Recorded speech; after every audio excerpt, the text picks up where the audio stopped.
Well, good day, family. Welcome to another video. I have to talk a little bit lower today because it's still early where I am, and my family there still sleep. So I ain't trying to sound like sexy or nothing like that. I'm just talking lower because people still sleep, but I think we should be all right. But anyway, welcome to another video. And I'm so glad that you guys can join us.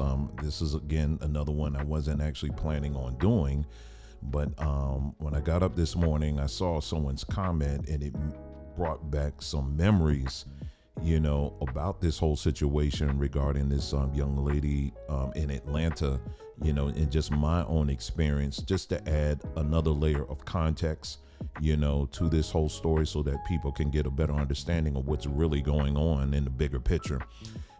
One thing I will say that I am learning very quickly is the more the honest you are, more people want to unsubscribe. Pro tip. I tell you, it's something. I mean, the more you start telling people the truth on stuff and just being honest and even providing, and then give people all the tools that they need to prove what you're saying is absolutely correct. Not too many people want to hear that. So, but we're going to keep doing what we're doing here, and that's not going to change. I don't see that changing anytime soon because we've been lied to for too long, and we have to be honest with ourselves. So anyway, and that's what we're going to do today. So someone had left a comment earlier. It was a couple of hours ago, I guess, talking about this situation, and I've gotten quite a few comments, people saying, I know what you're saying, bro, but what if? it doesn't even matter. It literally doesn't matter what you say. There's still that what if, what if it just doesn't add up to me that, that this woman, she would actually do something like this. And, it just doesn't add up. And I'm sitting up here like, I'm listening to these people, and I'm like, I mean, I try to get around, but I would be honest with you. I'm probably, there's a lot more getting around I need to do. You know what I mean? I do get around, meaning like going outside, exploring, meeting people and stuff. But compared to some other people out there, I'm probably low on that scale because I try to, most of the time I try to stay to myself, but I listen to some of these people, and I'm sitting up here like, y'all acting like this is something strange. I mean, it is strange, but it's pretty common, when you see black folks doing things like this. And it's, of course, in this case, we're talking about MLK's house, which makes it newsworthy. But, if you've ever lived in the city, this is the kind of craziness that you see happening every day. And today we're going to actually talk about Atlanta specifically that area, that part of Atlanta. I forgot completely about this part. And because I haven't been there in a minute, my family and I, we've lived there. Let's see, I moved down in Atlanta. It was right before the Olympics. That's when Nicole and we even got married down there. We were, I would say in Atlanta in total, I was there from 95, I think, to 2001, I think. And then we left, we moved to Southern California. We were out there for a while, and then Colorado and all that. Then we eventually came back to Atlanta, and then we spent another, I don't know, 5-6 years or something there. So we're not, and when I say Atlanta, let me be specific and let me be honest. Okay. When I say Atlanta, I'm referring to the Atlanta area. We lived in the northern part of Atlanta. I think we lived in Gwinnett County. We also lived in Cobb County. Those are the two main counties that we lived in. So when you hear people say I lived in Atlanta, let's take that blanket off. That doesn't mean downtown Atlanta. Atlanta is encompassing a lot of little smaller towns in that area. So no, didn't live in downtown Atlanta, but I've been down there enough to be familiar with the town, and so that's what we're going to talk about with this story. Again, so glad that you guys can join us, and I hope you're having a wonderful day so far, and I hope you have a wonderful weekend. We have some. We're going to be getting out today in a little bit, so I just wanted to touch bases on this real quick. So anyway, let's see. So let me get right to the comment. The commenter he brought out again. If you're just joining us, someone left a comment, that was saying, "I hear what you're saying, bro, but what if, what if it was, the government or something like that?" And it's always like this extra, this person could be under MK Ultra, or whatever, and it could be under a lot of things. Anything is possible. That is true. Okay, it is absolutely true. It could be the government may have pulled her up to the side and drugged her up and told her, go down there and burn MLK's house. Okay, do that because we're trying to get a reaction from these Negroes. Yeah, that's absolutely possible. It really is. It really is. But the likelihood of that, when you take in consideration of what's been going on in that part of the city for years, no. Mm-mm. And so what we're going to talk about, what I shared with this gentleman was that if you're familiar with that part of Atlanta, and this is where the MLK house is, it's not too far from, Piedmont Park. There's other little areas there. MLK's, the church where the First Baptist Church where he preached, Auburn Avenue. I'm trying to think of some other things. Oh yes, Grady Memorial Hospital. That's right, Grady Memorial Hospital. Have you ever heard of that hospital? Yeah, if you have lived anywhere near Atlanta, then you are well familiar with Grady Memorial Hospital, which is probably the largest trauma center in the state, if I'm not mistaken. They are, so huge that they even have an entire wing dedicated to mental illness. Now, you may say, well, that's just okay. So what? Big deal. Well, let me just explain to you even more.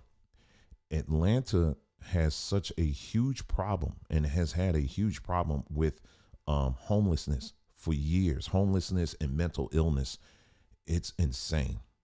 If you've ever taken the time to go to places like Piedmont Park, or to near and around the Atlanta Zoo, if you've ever taken the time to walk around the neighborhood where MLK's house is, you're going to find there is a number of homeless people that are walking around that not are just, because you have people who are homeless and they're just that, they're just homeless. But you got a very large population that are within that homeless segment that are also dealing with mental illness. And this is a problem that has been going on for a very, very long time. And from what I've been reading, it's actually gotten a lot worse. There's a story that I'm going to share with y'all where it's gotten so bad, not just because of the people of Atlanta, but also you have states like New York have been shipping their homeless people to Atlanta. I can remember many times, and this is during the daytime, going to like Piedmont Park, and I was just getting into photography then or whatever. I was in and out because it was so bad, the homeless.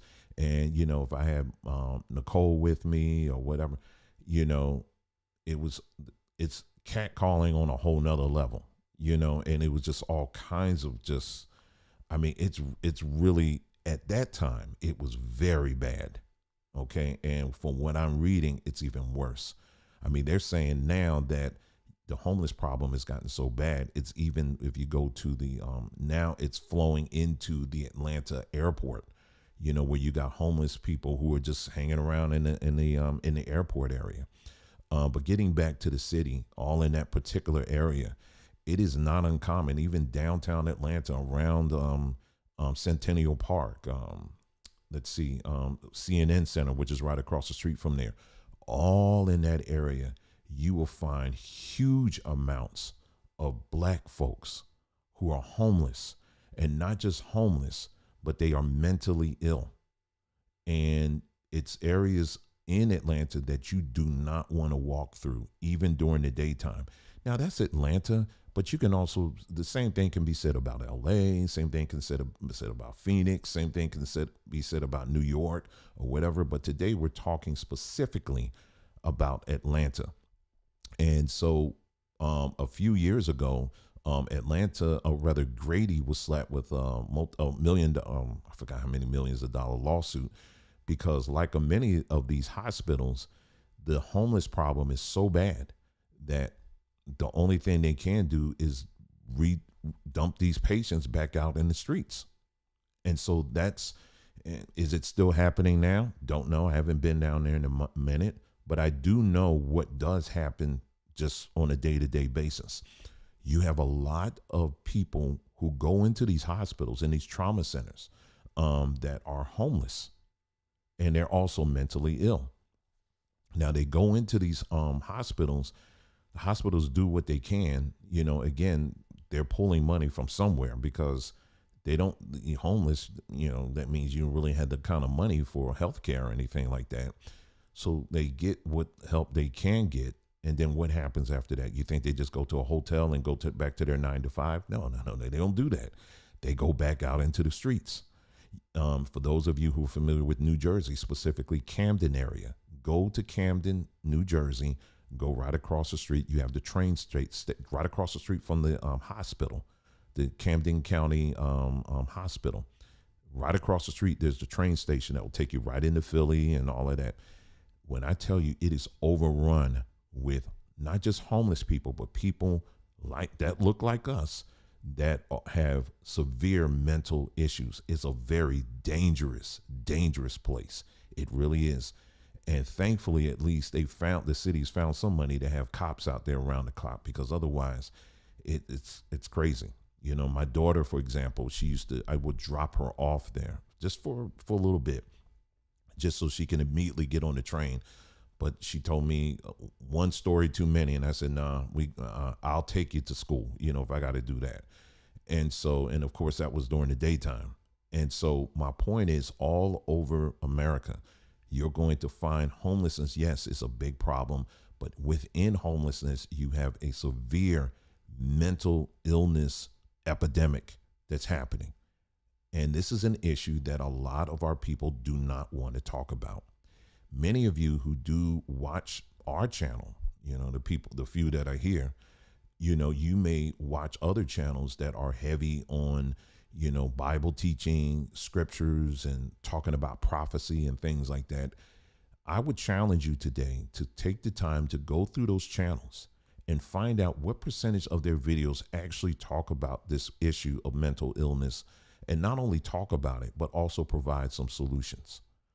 I would venture to say that a majority of the times they do bring it up, it's always brought up within the context of a curse, that black people are cursed. And we did a video on that and said, absolutely not. We're not cursed. We're not a cursed people. So stop saying that foolishness. They will also bring it within the context of fulfilled prophecy, or they'll say, because you're not obeying the law, statutes, and commandments. Or they will say something that it's demon possession, or, it's the government, it's the vaccine, it's all kinds of stuff. We will dream up a scenario to in order not to talk about this issue. And we have to stop it. And like the title suggests, running from these problems what we're really doing is running from ourselves. We are. And unfortunately, people don't want to hear it. It's just what it is. I was thinking the other day, and I said, I don't know why I stay stuck on certain issues. Like yesterday, we did a video, and I'm getting ready to show you something right now.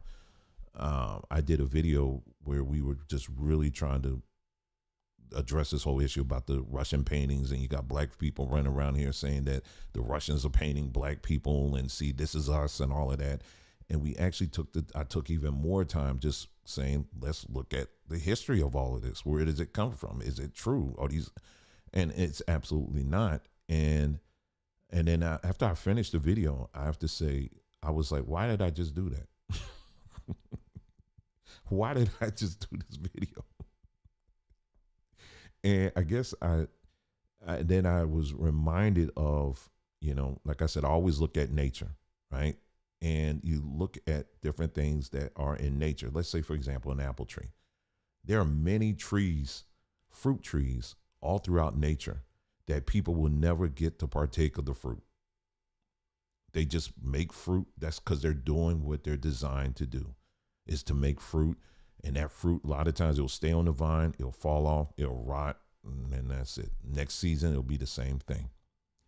And so I realized, I said, all of us are designed to do something specific, and it may not make any sense at all.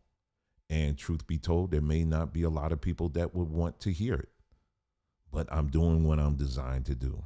And for me, it's telling the truth and being honest and trying to be as transparent as possible. And I would say the same thing for many of you too, as well. That's how we move forward. That's how we move ahead as individuals, as humans, is being transparent and being honest with one another. And that's what we try to do here. And so anyway, let me check my time here. Okay. So I'm going to bring up this article here, and this is on the Daily Mail. This kind of gives us a summary of what they are reporting so far. It says woman 26 who tried to burn down. Okay, we already know that, right? So they say a female military veteran who tried to burn down the MLK's childhood home by pouring gasoline over the front porch has been identified. Her name is Lanisha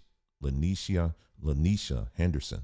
26 has been pictured for the first time since she prevented from torching the historic building by tourists after visiting the landmark. They're telling you stuff we already covered. Okay, and they said the decorated Navy veteran from Brandon, Florida, has been charged with attempted arson, interfering with government property over the incident following the arrest on Thursday. Okay, so that's her right there. And I'll just scroll down. That's her right there as well. And that is her there as well. So she was in the military. They say Henderson's Facebook page states she is from Atlanta and lives in Tallahassee, Florida.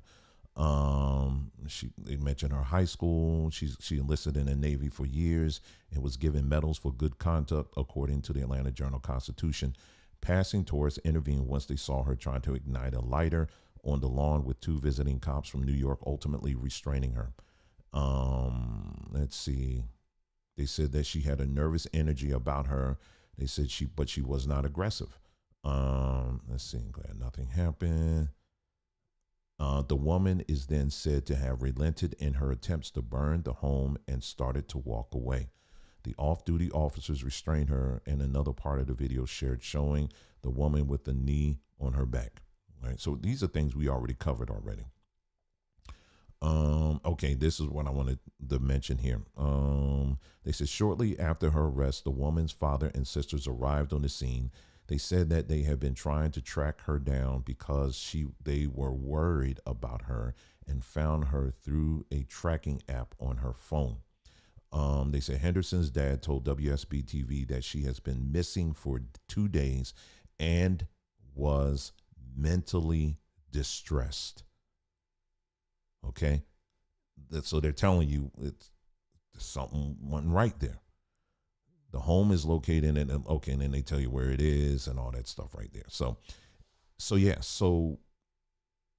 this is, unfortunately, there's numbers of our young men and women who are in the military that, unfortunately, they're dealing with this issue of mental illness.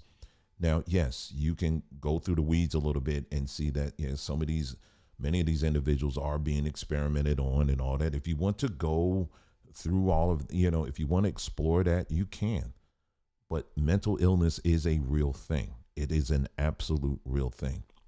And particularly, like I said, in that part of Atlanta, it is not uncommon to see Black folks with mental illness issues walking all around the street, all up and down Auburn Avenue, all up and down Peachtree.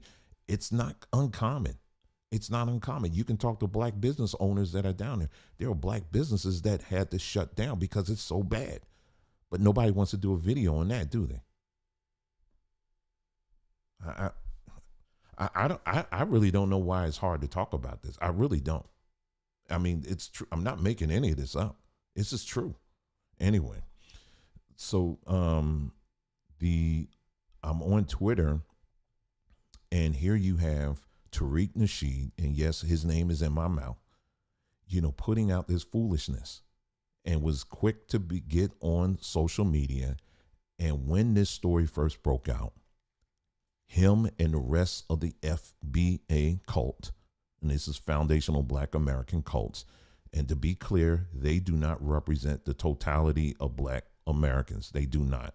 This is a sub cult. This is a cult that has emerged on social media, and numbers of Black folks on social media are latching themselves to this. And the danger of it is that it's just, it's, I understand the delineation as far as us as Black Americans really standing on our unique culture that's here, but not at the expense of trashing other Black cultures. That right there, I just ain't with that. And if that's something that you got a problem with, then you can go ahead and take your leave now. But I ain't down with that kind of stuff. But anyway, with very limited facts, this is what Tariq Nasheed had to put out. Okay. A lot of people are getting up on this story right now, and we're trying to find some information on the woman. They got her, she's arrested, but they're not releasing any information on her name, which I find very odd. So they're not letting anybody know who this woman is, but this is a quote unquote Black woman. But when you see what little, there's some footage of it, and it looks like a tether, to be honest. We're getting some real strong tether vibes here. And just the fact that she would try to do something like that in, Atlanta, it's a lot of non-FBA people down there in Atlanta. And what the hell is this about? A lot of these folks who are non-FBA, who are quote unquote Black, we know they have a lot of contempt for our Black icons. I don't see an FBA person doing anything like this. You understand? I don't see it. I don't know. I'm not saying yes, no, or whatever, but I smell some Joloff. I smell Bammy in this situation. You understand? Something is off about this. It's weird. And just the way the person looked, the woman had some real tethery vibes. So what's this about? Because we know that a lot of stuff that goes on, a lot of this weird stuff are done by outsiders. So with very limited information, he is floating out here to literally thousands of people on social media that this individual more than likely was, in his words, a tether. And the word tether, in case some of y'all are not aware of that, is basically a term that they use to describe Black immigrants specifically. They don't have a word for non-Black immigrants, the Ukrainian immigrants or somebody, the people from Afghanistan. They don't have a word for that, but they make sure they have a very derogatory word for Black immigrants. I mean, if you want to talk about self-hate, I mean, that's it right there. And unfortunately, there are numbers of Black folks who latch on to this guy and latch on to what he's saying and his take on this stuff. And as you can see, there's no Lakeisha, whatever her name is. I'm sorry. Let me make sure I get her name right. That her name is not a international name. I mean, it's not a name that you'll find in Africa. Lanisha, sorry, her name is Lanisha Henderson. That is not a non-Black American name. I mean, come on, you know what I mean? And so someone even was trying to explain this and say, come on now, Lanisha, she's Black American, and they say, yeah, but what about Henderson?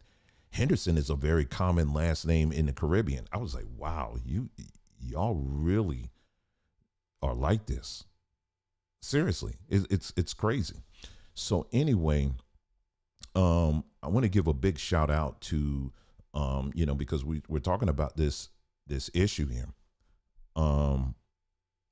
There are Black individuals that are out here who are doing the best they can to address it with what they have. You understand what I'm saying? And we'll highlight a couple of them today. But anyway, getting back to the story again, if you're just getting on, we're talking about just a little bit more. And that's why I said this is an adult conversation, because what I'm finding out is the more you start talking about solutions, the more you start talking about let's get to the heart of the matter, the less people, Black folks, want to hear it. And that's been my experience all my life. It's just what it is. If I was to get up here and did a whole video and talked about, see, family, listen, see, the Bible talks about how we're going to see days like this. You know, there's a scripture. If I was to format it in that way, people would be all in there. Or if I was to get up there and say, you know, Bill Gates, he did say he was going, people would be all up on it. But the moment you start saying, no, forget Bill Gates, let's put the Bible to the side for a moment. Let's talk about our contribution to this and what can we do about it. You know, the truth of the matter is this, is that a lot of these hospitals, yeah, they play their part in, you know, in this whole mental illness crisis. That's true. But you know who else plays a big part in this? It's the families. Now, I'm not putting blame. I want you to follow me in what I'm saying. A lot of these homeless people who are out on the streets, who are out there, why? Because the families, for one reason or another, can't do their part. There's some cases where, like I said, again, we're not blaming. I want you to hear me. Don't get into your emotions just yet, or don't get into them at all. Mental illness is such a huge issue. There are many families out there that just simply, they can't handle it. I've spoken to many older people within, you know, amongst our own, you know, they're in their 50s, 60s plus years old, and they got a 20, 30-year-old son who's severely mental challenged. I mean, what can they do? Do you understand what I'm saying? So the only thing they can do is say, listen, he's become very violent. And, you know, I love my son, but he can't stay here. He would kill me. These are real conversations, family. This is real. This is real. And you can talk to any person who's in this field. They'll tell you this stuff all the time. All the time. So families are like, I can't handle this. But then you also got other situations where the family's like, listen, I ain't even trying to help that nigga. I ain't trying to help him at all. You got that too.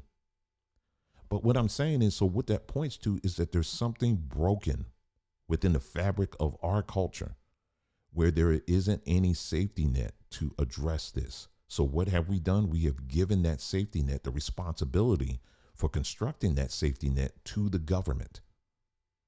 I'm going to show you how this works even in cities like Atlanta, Black Atlanta. Atlanta's mental illness program got so bad that they had to turn it over to the feds because they didn't want to, because it's so bad. They can't handle it. So here you got a black Mecca. Everybody's saying, oh, this is what we built. But when it comes to our most vulnerable, we got to turn it over to the big government, because the government that we quote unquote control, we can't handle it. Again, we don't want to talk about this. So anyway, let me, so I played that video here. I have a few videos that I want to share with y'all on this particular topic here, just on what's going on in Atlanta. Let me see. I'm trying to see what I'm gonna start with. I guess I'll start with this one here. These are short videos. It's probably gonna be ads as well. So let me turn that down. Okay. Okay, here we go. The I-team. Most people who suffer from a mental illness in this country never touch the criminal justice system. They lead productive lives. But those who do break the law find themselves facing a system that still can't figure out how best to deal with them. Confusion that's costing taxpayers even more. Fox 5 I-team reporter Randy Travis is here with his investigation. Randy. Yeah, Courtney Russ, it wasn't supposed to be this way when the state of Georgia settled a lawsuit with the Department of Justice over abuse in state psychiatric hospitals. The plan was to build a network of community-based centers that would humanely care for the mentally ill. Instead, they started flooding into Georgia jails, and prosecutors say that tide is rising. We're drowning. I think prosecution officers are drowning. Defense attorneys are drowning. The court system is drowning in a mental health crisis. It's not an issue, it's a crisis. Clayton County DA Tasha Mosley and her chief assistant Bonnie Smith only have to look at their criminal trial calendars to see how their world has changed. The vast majority of the cases that I was dealing with on the calendar were cases where there was an underlying mental health issue.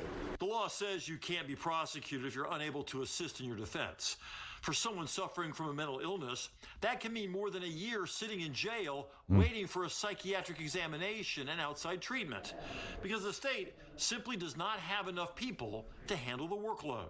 A lot of them are being housed in these jails because there's no other resources, or there's not enough resources for them in the streets to get the care they need. Right, so they dump them into the streets. And they go to places like all around in that area, with like where the MLK home is, Piedmont Park. That's what happens. They go through it's all over the place. And so the other thing too, I was going to point out too, is the AU Center. That's where you have Morehouse, Spelman, several black colleges down there, all in one spot there. This was a very serious problem from them as well, because of the homeless situation, flooding all through there. So they had to build up tight security to try to and build a perimeter. I'm just saying it's pretty bad. It's pretty bad down there, but we don't want to talk about that. But this one case that gets national attention from white people, now all of a sudden we feel obligated that we got to go explaining like, well, it could be the government, it could be the food it could be we all over the place, but we don't want to stop and say, you know what, we've been running from this problem long enough. This gentleman here, like I said, hats off to him. Atlanta Street Interviews. He does a commendable job in highlighting this ongoing issue in Atlanta, where all he does is goes into the streets and he interviews these homeless people. And so I'm just going to briefly go through some of the videos that I have, and this ain't going to be too long because either you get it or you don't. It's just as simple as that. There may be an ad come up on this one. We'll see. Yeah. Hold on. All right, here we go. Okay. Has there ever been any history of mental health diagnosis? No, well. You bought your own house? Yeah. Where's that at? In Macon, Georgia. In Macon? Mm-hmm. Okay, and you own that house? Yes, I own it. And so why aren't you there now? Why are you out here on the street? I just came down here to shop. To shop? You don't have any clothes on. Yes. You don't have any clothes on. What do you what's going on, miss? Okay, so that's one here. I'm just skipping. Okay. So you saying that you and your sister are killing each other? Yes. Okay, hey, what up now? Has anyone died? Man, yeah, we dying off and on. You say you died what? Off and on. Off and on? Yes. Do you come back to life? I come from a sweet home with lots of money. They owe insurance, all that. We going to killing. We killing each other. Me and us family killing each other, brother. It's sad. I lost every fucking thing. I'm not here. Rape, all that, getting killed. My niggas are dying because of me. He said you go get it just because of that. But they. And I think that's Grady right behind her. If that's not Grady, she's definitely near there. So that's another one here. Let's play this one. So just weed, any other drugs? No. No? I don't do drugs. No? Crack is way. They let the crack horse way. Nah. So has there been a history of mental health diagnosis? No. No? Never? No. Have you ever sat in front of a psychiatrist or a therapist? No. No? I have. Yeah, I was about to say. What's up? All right, let's go on to the next one. What does it take to be a Shen Yun dancer? You understand that if you stay in this same place that you're in now, where you're making these wild claims and all this type of stuff, that they're probably going to end up taking your baby away from you? I mean, yeah, but I mean, if I have proof of it, they can't. And I have a lot of. But you don't have any proof of that. I have a lot of information that is written down. Information is not proof. Okay, let's start with something easy. Do you remember when you said that your mom was Janet Jackson? Yeah. Is that something that you still stand by? No. Okay, so what do you think about the fact that you were saying that?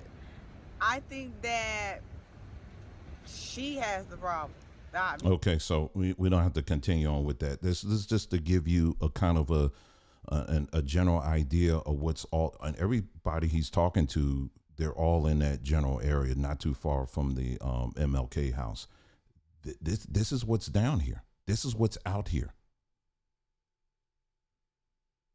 So people who are on Twitter, on social media, that are wanting to dream up all of these what if scenarios, this is the kind they do that because it's like staying high. It's like being crack. See, a lot of times we get on the crack people who are addicted on drugs, and we like to call those people out and say, you taking all these drugs and all this stuff. But I'm telling you right now, the biggest drug right now is aversion to truth.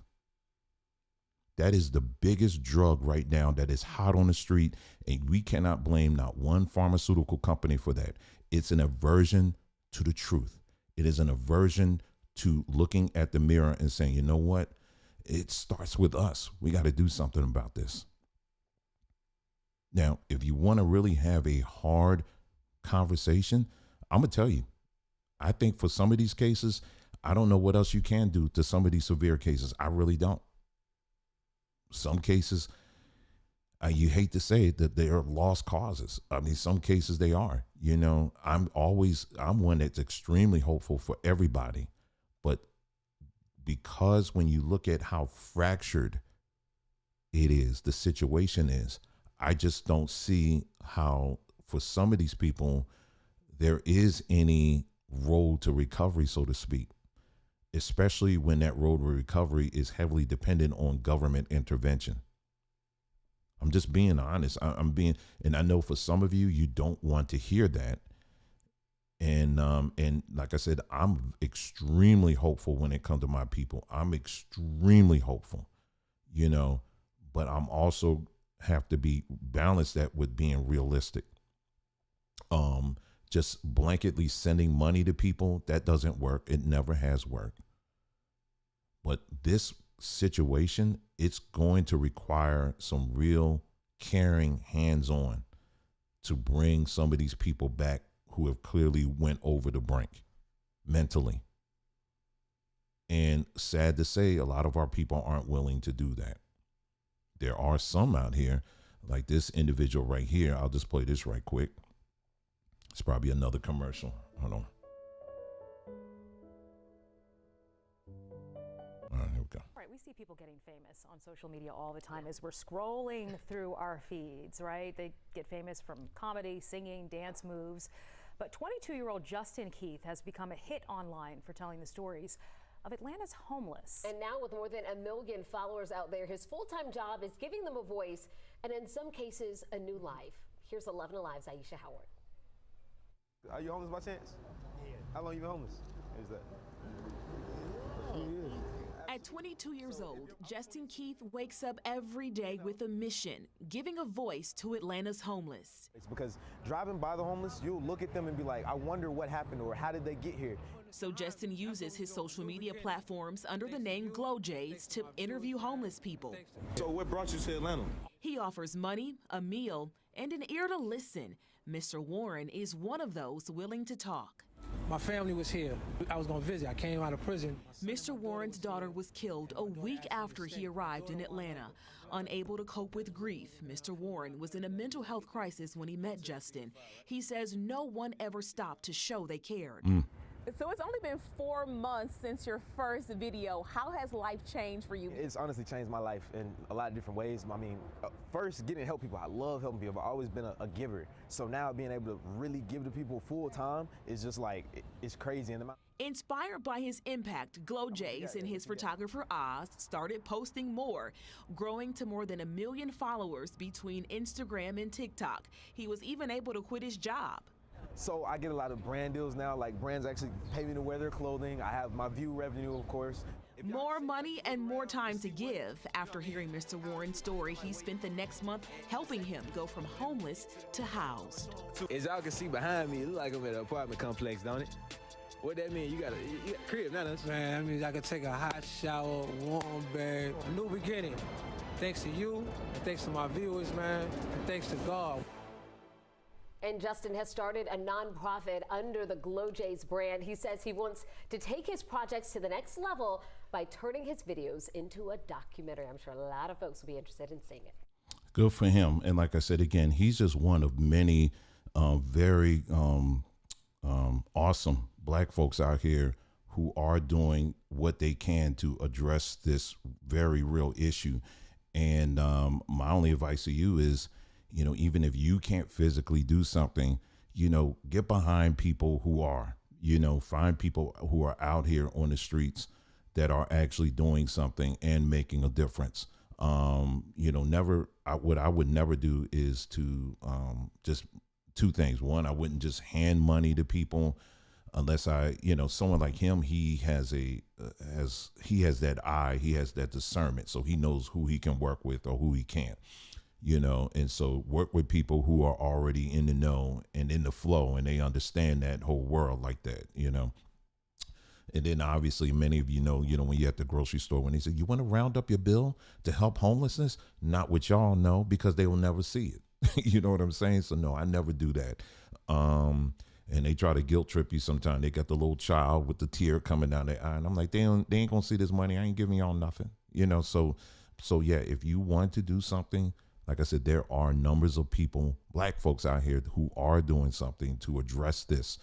And like I said, big hats off to them. And we're very appreciative. But the problem is that there's not enough of them compared to the overwhelming load of, you know, real issues that are out here, you know. And so back to this young lady who made the decision, like I told this guy, I said, okay, let's just say, for example, getting back to this young lady who decided to pour gasoline on the MLK house. I said, okay, let's just play this all the way out. Let's just say it's MK Ultra. Let's just say that some government spies got to her and said, listen, we're going to program you and we're going to inject you with all these drugs, and we're going to tell you, and we're going to put something in your ear and tell you to go and do that. Let's just say that. That's still mental illness. I mean, how else do you get around it? It's still mental illness. There was something that disconnected from her. And let me tell you, it's never forced. I mean, even with these whole government things or whatever that's out there, it's never forced. These wicked systems, they prey on people who are disconnected to some level from their families. And so this is why more than ever, it's very important for us as families to make sure that we stay in constant contact, or as much as we can, with our children, with our, you know, the people that we love and all of that. And, you know, not being intrusive, but at the same time, staying in contact. Because again, especially if you know that they got some kind of something ain't all the way right there, you know, staying in contact with them. You know, when they call, make sure you make a point to call them back, listen to them. You know, if you follow them on social media, to pay close attention to the things that they're posting on social media. If you notice anything that's a little bit out of character for them, don't just, oh, well, you know, hey, the devil, he's busy, you know, get off of that foolishness. No, it's, you got to be busy and make sure you stay on top of that. And again, we have been trained never to handle these things ourselves. We are a people that have been trained that only massa, or the government, is fully capable of addressing these issues. And that's why we say, well, we got to, you know, and even some of these churches, sometimes I'm very suspect of some of these churches, because you got a lot of these ministries that will take government money and use it for themselves and not for these people. And so again, it's going to require some serious investigation on your part if you want to be an answer and you want to be a solution to this. Is you don't just, it's easy to sit back in your chair and just to send a quick cash app to somebody who say, I'm homeless, I need help. Don't do that. You really take the time to investigate. Those who have been following us for a very long time know our history in this area and people that we have helped as well.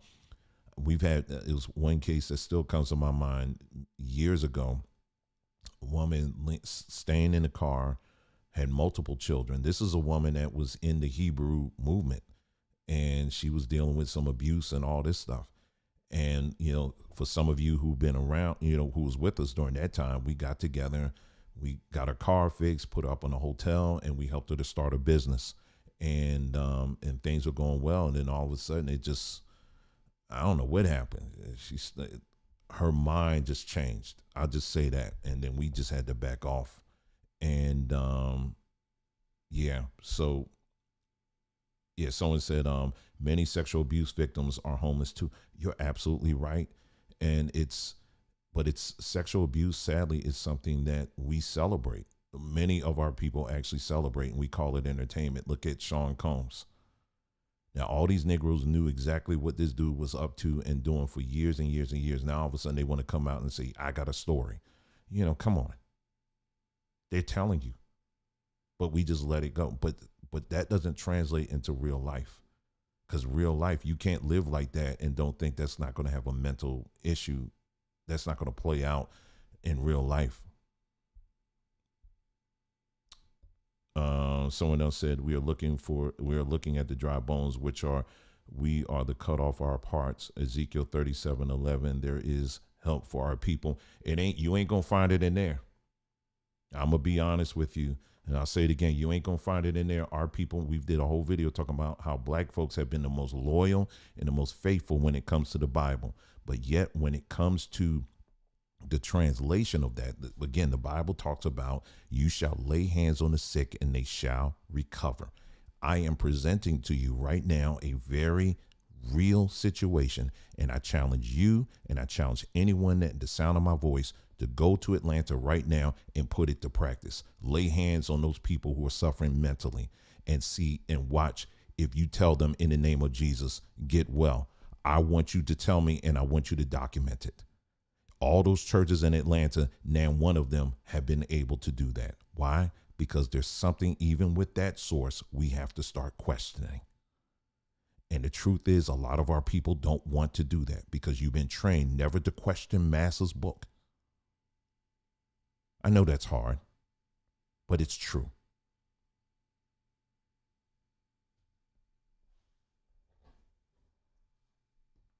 I heard my brother say, it got me crying. It got me feeling some kind of way about this, because I feel it's all kinds of emotions I feel about it, because I think what makes me mad and sad at the same time is that the folks that talk about everything else, they seem like our people are most interested in hearing that.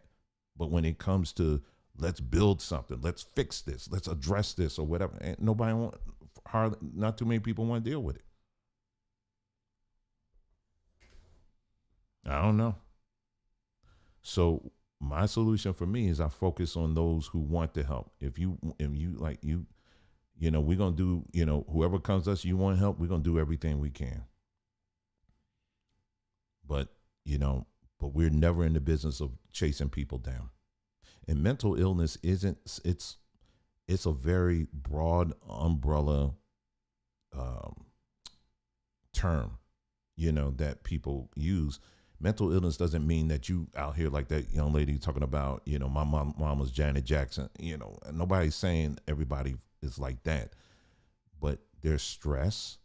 There's an unimaginable amount of stress that people have been carrying, maybe because of abuse, maybe because of, it may not even been sexual, it may have been verbal abuse. Maybe you were the middle child and you just dealt with stuff for years and years and years. You'll never amount to nothing or whatever. Maybe it's a string of bad relationships or stuff like that. There's all types of mental illness, right? And so that's why we are strong advocates for our people to look for professional help. Like I said, again, not professional help that's going to point you to taking any kind of pills or medicines or things like that. No, because that's going to make it even worse. But there are many people out here who really do care and want to see you win. you know, and it's just a matter of you sitting down and at least starting the conversation and talking with somebody. It also ties in, of course, to things like diet, your exposure to sunlight and fresh air, and the food, you know, I just mentioned diet, food that you eat, even the things that you intake. You know, if you're always watching stuff on YouTube that's bringing you sadness and pain and anger and all that stuff, then maybe you need to stop watching that stuff. You know what I'm saying? So there are things that we can do on a small level, but there's some things on the real, it's too much for you to handle. And you've been telling yourself for years that one day, maybe I should get some help. Well, I'm telling you that for some of y'all, today is today, and you really going to need to consider that for real. You know what I'm saying? So I think that's it, family. Like I said, again, this was not going to be a long video at all. For what it's worth, I hope you got something out of it. I hope it helped somebody. And really that's it. And so, but I wanted to, the main theme of this video is we got to stop running from us. Got to stop running from us. I know we don't like what we see. I know we're very disappointed in what we see, but like a lot of our people like to say, we all we got. We all we got. And, you know, we got to do, we got to work with what we have. You understand what I'm saying? And our people have a long history of doing that. Our people have a long history of taking mess and changing it into something that's world class. We have a long history of doing that. We can do that with food. We can certainly do that with each other. We can certainly have enough, if we have enough vision to take something like chitlins and turn it into an international meal. How much vision do you think it will take to take a person and turn them into something that is so awesome and so beautiful and something that benefits everybody? We have more vision for food than we do with each other. Think about that for a second. Family, I'm out of here. You guys take care. Love you very much. But like I always say, love you enough to tell you the truth. You guys take care, and I'll see you next time.